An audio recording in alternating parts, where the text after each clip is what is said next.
And if 9/11 didn't happen, it doesn't matter how it happened or who planned it or who's responsible. If it didn't happen, I wouldn't be in front of you today.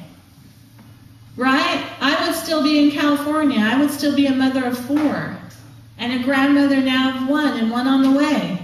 I'm still a mother of 4, but 3 are here on this plane. And we wouldn't be in Iraq and Afghanistan and now Pakistan. We wouldn't have had all our liberty, not all our liberties, but many of our liberties taken away from us in the USA Patriot Act, which Obama voted to extend. The FISA Modernization Act, which Obama voted for. We wouldn't have had Military Commissions Act. You know, we wouldn't have had preventive indefinite detention, or is it indefinite preventive detention? We wouldn't have Abu Ghraib. We wouldn't have Guantanamo. So that's the thing about what happened on 9/11, is that no matter what happened and who did it, George Bush and Dick Cheney reacted inappropriately to it. And these other myths that I just talked about allowed them to. Because remember, George Bush said, if you're not for us, you're against us. And very few of us had the courage to stand up and say, you're damn right I'm against you, maniac. You know? Right?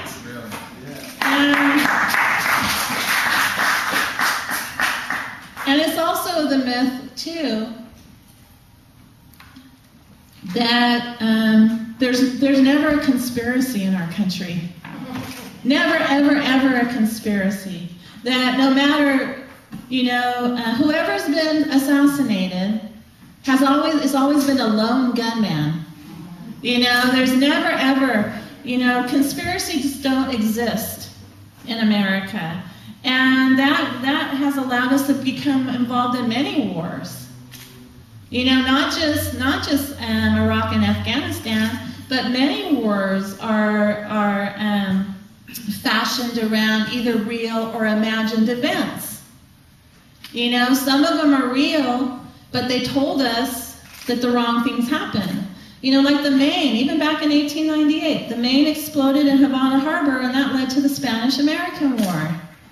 And we were told, and there was yellow journalism, that of course it was the Spanish subversives or something like that that blew up the Maine, when it was really probably a boiler.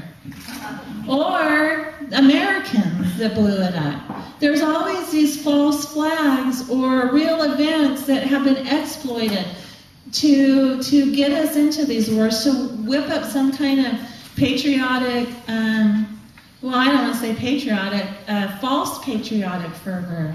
And it gets us whipped up to thinking that, well, if we can't be attacked again, that would be really bad. But to prevent us from being attacked again, we're going to go over and kill 1 million Iraqi people. Women, children, old people, non-combatants, but at least we haven't been attacked again. And what makes our babies more precious than their babies? All babies are precious. Not just American babies, all babies are precious. So then my conclusion is conclusion revolution. And do you think the Peace Mom is proposing that we all, you know, pull our Abrams tanks out of our garages, you know, shine up the Apache helicopters, you know, clean out our cannons and go somewhere, wherever, to start this revolution? Even if we had those things, I think that would be a very bad idea. Because, first of all, innocent people would be killed. And people would be killed, you know. So that's why I don't advocate for a violent overthrow of the robber class. And another reason I don't is because I think that they would love for that to happen. I think they would love for some kind of civil insurrection so they can oppress our insurrection violently and put more martial law on us, more than we already have. You know what cracks me up is whatever's happening in Iran, I don't truly understand what's happening, but the people on the media are acting like, oh, these people in Iran, they're so brave, they're standing up for their rights. But if we do that, they call us crazies. You know, if they didn't show...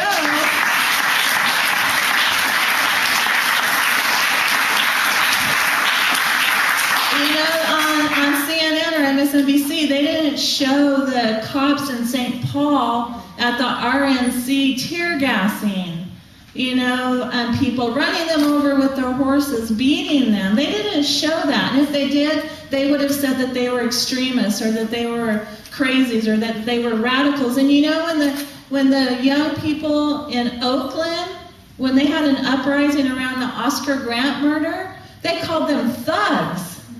They didn't call them people bravely standing up for their rights, or bravely standing up for everybody's rights, not just for Oscar Grant to have a fair trial, but to stand up for everybody's civil rights. That's what they were doing in Oakland. That's what they're probably doing in Iran too.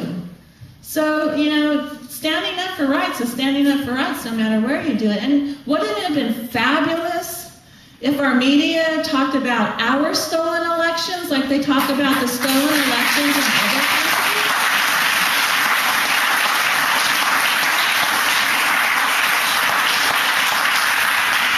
I was on one of the shows, and I was getting a lot of flack for meeting with Hugo Chavez, and the commentator, whoever it was, said, well, he was never democratically elected. I said, well, George Bush was never democratically elected. Why don't you talk about that? You know, that was here. That's been well documented. That's not something that is, you know, a figment of their imaginations anyway. So the conclusion revolution, the revolution that I propose is what Martin Luther King Jr. called a revolution of values. And it's going to take nothing less than a paradigm shift in this country to change the system.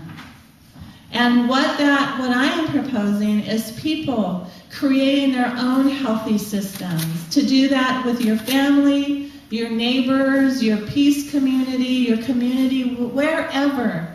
But create healthy systems that are outside of the robber class. And when we start doing that, we're going to start to undermine their system. And it's going to be so subversive they won't even know it's happening. They know how to counteract full frontal attacks. You know, Nancy Pelosi knew how to do it in San Francisco when I ran against her. They know how to do it when we protest. And even if we do protest, we protest very stupidly. You know, we go to Washington, D.C. on a Saturday. You know,